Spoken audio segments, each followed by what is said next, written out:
Good day everyone! Ngayon naman po gagawa tayo ng avocado smoothies.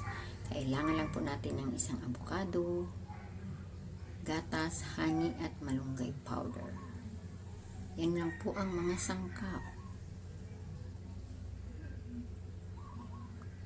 Hugasan lang po natin ang avocado, i-slice,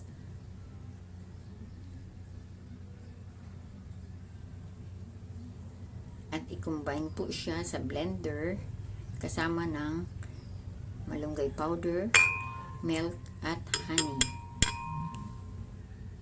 Combine lang po lahat ng ingredients at i-blender po natin siya. Ganun lang po siya kasimple. Wala po ibang ihahalo. 4 na ingredients lang po ang kailangan natin para sa ating avocado smoothies. Ayan po. Tuloy natin ang pag-blender. Masarap po ito siya. Masustansya. Napakadaling gawin. Ang mga ingredients ay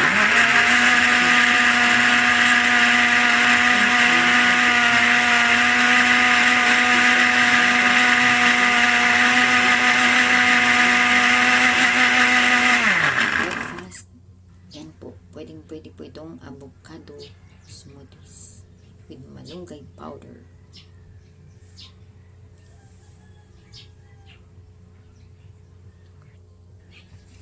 Ready na po siya. Thank you for watching and I hope you will like it.